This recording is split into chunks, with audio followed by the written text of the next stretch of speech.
All right. Hey, what's up, y'all? Here we go. Welcome back to our Irishman. To our good fellas. No, I'm sorry. The good fellas. Our Bronx Tale. Oh, I'm sorry. No. Our Oh, that's funny. That's our great. review for The Irishman. Wait, am I not? I'm still watching it, you guys. I'm still watching. We've been watching it for the last 5 days. We haven't finished yet, so we decided to do a first part. Of There was a Irishman. meme I was telling you about. It says, "Hey guys, watch it. I'm still watching it. It's in the morning. Yeah. I'm still watching The Irishman, and I started it last night." Yeah. It's just so hilarious. It's so good, man. Yeah. So, yeah, guys, welcome to our review. Welcome, Irishman. Welcome. Anyway. I know everyone's started to watch it, and they've had some stuff online.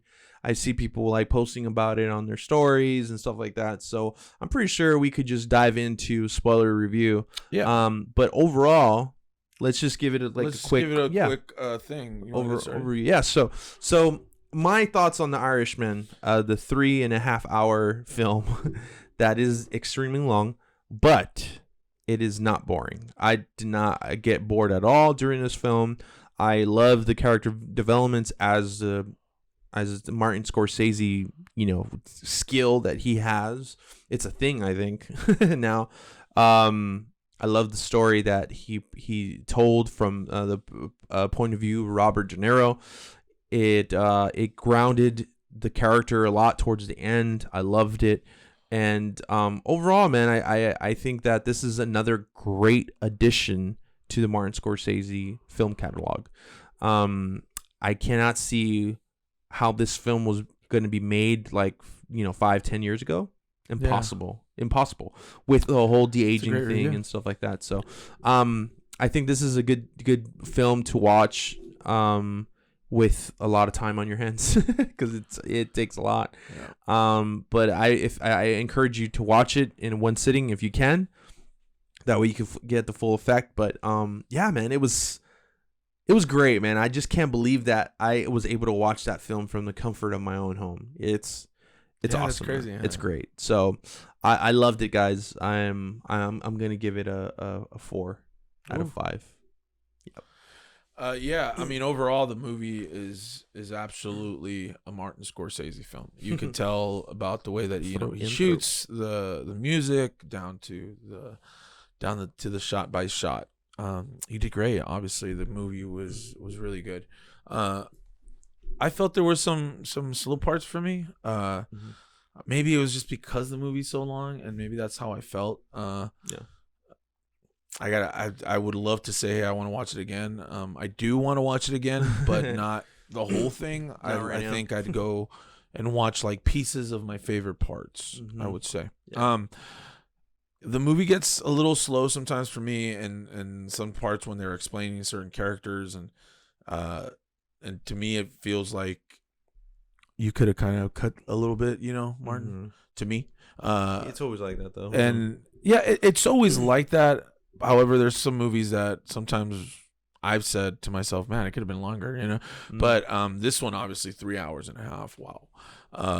But overall, the message that he was trying to send was really, really well articulated. The way that how he presented Robert De Niro, the way that he put the situations that he was in, and what he was doing. And then going into the Jimmy Hoffa story with Al Pacino, and it seemed like almost 2 movies sometimes to me. The beginning and then, but also, you also feel that in Forrest Gump, you know what I mean? Right, a little yeah. bit like that too. Yeah. So I get that. However, Forrest Gump's a little shorter. So I could say one thing about it. I would have made it a bit shorter. I would have cut at least a good, I would have done a 2:45 movie, a 2 hour and 45 with the content that was given throughout the movie. The movie was great. I really liked it. I also think I want to give it a 3.8, maybe 4. I'm more on. I want to watch it again before I'm really, really set on what I want to give it. Yeah. But I definitely want to give it a because it was great. It was so good, and something I was like, oh my god. Yeah. But it also kind of a little I don't know. But so 3.84 around. Yeah. There for me. So let's go into some stuff, negatives and positives or spoilers.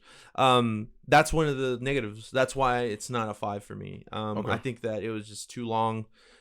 Yes, was it intriguing? Was it like engaging? I think so. I think for the most part, every single character that I could think of right now has their moments where I feel like there's a little bit of a dive into who they are and what they're about. Yeah. I love that part. It was just like throwaway characters for the most part, I would say. But I just think that editing would have done a big service to this film. Like, not shooting it for 3.5 hour like edit is just crazy. I think that film was not supposed to be this long. Yeah. And I do see what you're saying. 245 would 240 250. I think it would have been such a great really thin movie, even though it's like really eventful. There's a lot of parts to it. I think that was some part of it. So shorter, it would have been better. But the next part I wanted to talk about, which I think we talked about this. We talked about the whole length of it, but now I want to talk about the CGI. The CGI. So the reason why this film was so expensive, just so you guys know, it was like 160 million or something like that, which is like blockbuster, big budget, like this superhero. Is Netflix, okay, guys, this is Netflix. Yeah, and money. this is Netflix money. Yeah, so it's not like Warner Brothers or Disney, right? It's Netflix. Like we're paying for this for like $9.99 a month. Like we all came together like for a year straight, and we're like we paid for this movie. So Netflix is putting big money on this. You know what I mean? Was it something that was necessary in the film? Do you think all the CGI would have been necessary? Yeah, I think so. I think the CGI was definitely warranted. It's great. Almost felt like it wasn't even there at times. Sometimes I forget about it. I forgot about it too. There were times where you notice when it is, though, you know what I mean? Obviously, because the fact that Robert De Niro isn't that young now. So how the heck, so obviously it's there. But you forget about it. And they did a great job in making sure that they did even the little nuances of things that I noticed that, or sometimes just like a far shot, and you could just see him like not even like that, doing any kind of dialogue. There was just him, and they would put the camera on him, and it would be with the CGI on him, and it was just like, wow, dude, it's really pretty flawless, Yeah, that's pretty good. CGI. And I know Martin Scorsese also explained it a little bit on the Jimmy Kimmel show that they were working with new technology. They were working really new for CGI. him or to like a whole new different technology for this movie. The technology that they used to see the de-aging. It was a new technology. They were experimenting, and obviously it took some cash to do, and so he was just explaining all the ins and outs about it. Right. I love it. I feel like it was definitely warranted. If anything, it's one of the best things that I feel that the movie did was be able to come across in a CGI, especially what they did with Joe Pesci, dude. I love what they did it with him. Absolutely. But yeah, love the CGI in it, man. It was definitely needed. It was needed. I don't think the movie would have worked if it hadn't been for that. And so that's kind of like what I'm thinking about right now. Like, well, maybe if they would have gotten people play them younger. Right, and that's exactly where I'm going to with this. I think that the CGI was well done. For the most part, there was a few scenes here and there where Robert De Niro had a little. It was kind of weird because I could see a younger face on him, but his body and like the way he moved was a little older. Yes, I felt like it was like an older guy like moving, and I was like, that doesn't seem right. That felt a little bit unnatural. You know what I mean? And so for me, that was like the thing that kind of got me out. Like I saw some scenes with him, and it just felt like he's a old guy with a mask on. You know what I mean? A really good mask on. Yeah. Anyway, so I think that if we didn't have the ability to CGI, would have this film be able to be made? And the answer is absolutely yes. Yeah. I think that we didn't absolutely need the CGI per se. It would have been a different film. Absolutely. We would have had different characters. And come on, guys. We've been doing this type of film for decades. Like we had the flashbacks with different characters. I would normally agree with you, Ish. I normally would agree with you if it were for the fact that the way that they told the story, it would have been too hard to get people to fit in those roles. And as far as like the amount of time they would have taken on film before bringing in the real thing, would have been like towards the end of the movie. So that's why I don't go that route with you, and I don't think it would have worked with other actors. That's the only reason why. Had it been another, a younger actor, younger actors, and still they can do some stuff or whatever with some makeup and stuff like that, then I would agree with you. But because of that soul thing that they were gonna have to get, they would have to cast someone and they're gonna be the stars of the movie, right? Because look at a lot Joe of Pesci and Robert De Niro are in their 80s, dude. They have to be around there somewhere. So it would have been hard, but that's the only thing. But I'm sorry, go ahead. Yeah. No. I see your point, and like I wanted to get your take on it, because I do believe that this movie could have been made without CGI used so heavily on it, and of course it would have been a different film. We would have had different scenes on it. Maybe we would have more time with the older, the actual Robert De Niro character as he is right there and then. I know they aged him more towards the end too. Right. Like I saw him, they made him seem older. Yeah. So I think that it could have been done. I think Netflix took a risk. Will it work out? That's interesting. That's an interesting question to like even ponder on, because I don't even know how do you even measure this with Netflix. Well, they measure it by the watches. They do that, and whatever works, they're out, you know what I mean? So obviously it's gonna be right. And my thing is out of control. Like Martin Scorsese could have he done this movie without 160 million. Let's say we would have done 80 million. You know what I mean? If he would have said, let me make a shorter movie with the same points and be creative with it, maybe. Yes, I think they would have been able to do it. But because Martin Scorsese is a bit arrogant and a big one of those people that they know that they're great. You know what I mean? Yeah. It was like, no, I need to get 100 and something million to do this movie like this in 3 hours. He could have gotten the same job done with half that money, and still did some CGI, some really cool stuff with them as they were young, and then did something different if they would just put their heads together. I think this movie was way too long for it. And they spent so much movie because of it. Like imagine all that CGI that they did, and they could have saved so much money if the film would have been shorter and like thinner. You know what I mean? But for the story that they told, the story that they told, the way that they tell it, that's all I'm going by. Yes, they could have done different things to try to appease that way of looking at things. But the way that they told the movie, it would have been a little hard for me to of course really... Was it more realistic? Was it better for storytelling techniques?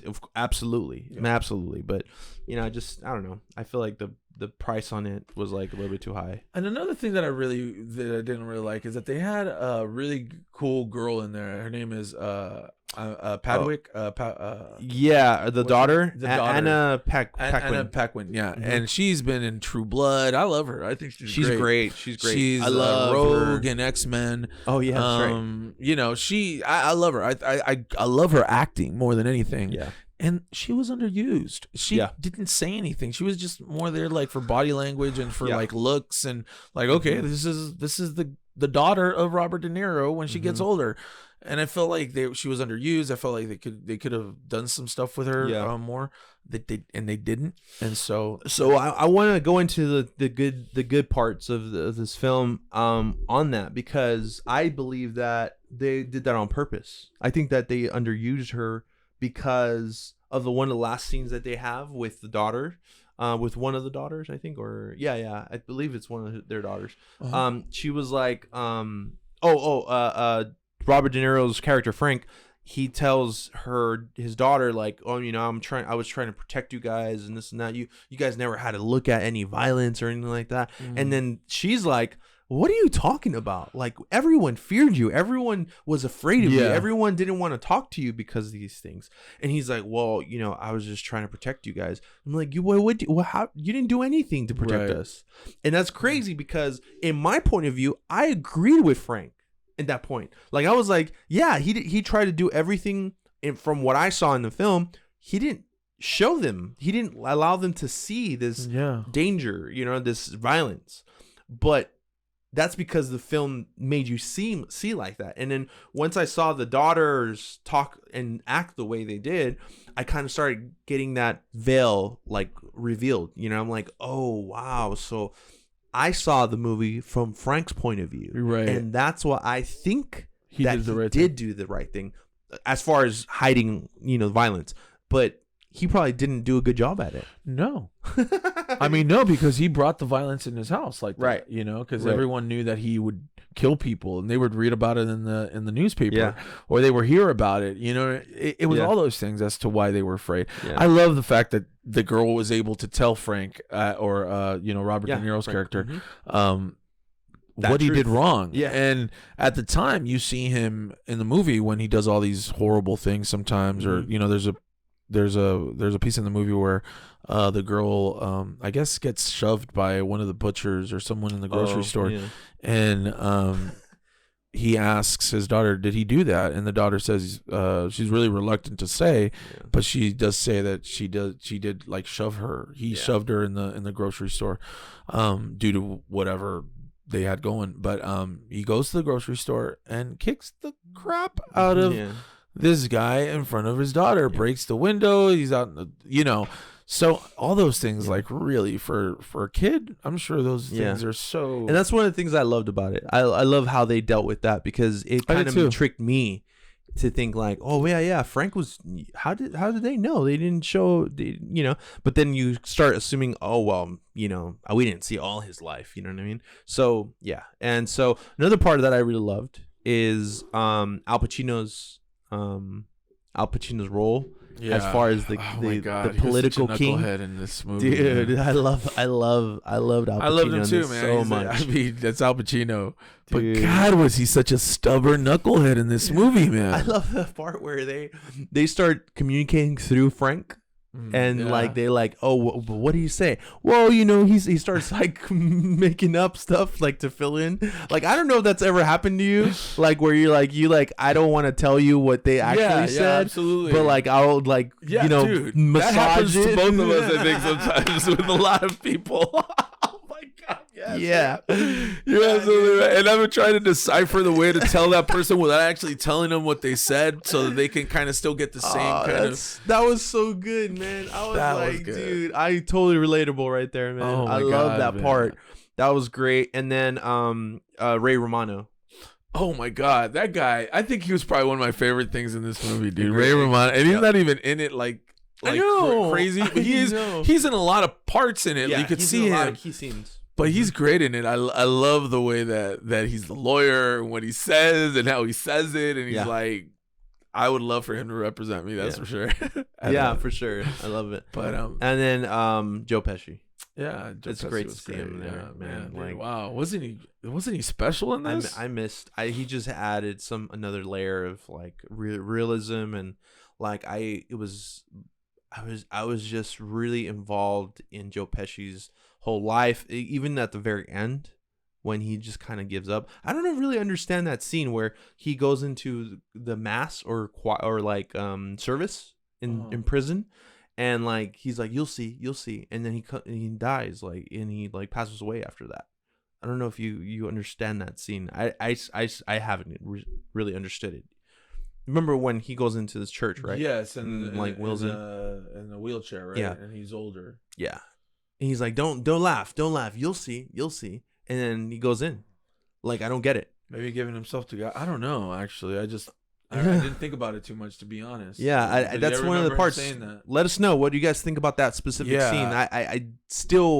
I'm still having a hard time understanding what that was about. I just remembered that you said that. And you know what? I didn't understand. I just saw him die afterwards. So that's kind of where I left it with. I didn't put a thought into that, though. That's a good question. Yeah.